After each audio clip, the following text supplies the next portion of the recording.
作管理员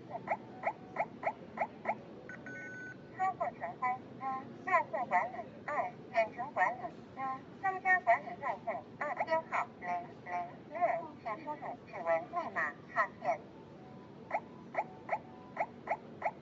请再次输入。操作成功编号007，请输入指纹密码卡片。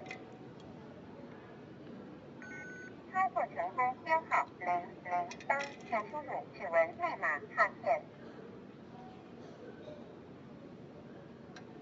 请再次输入，请再次输入，请再次输入，请再次输入。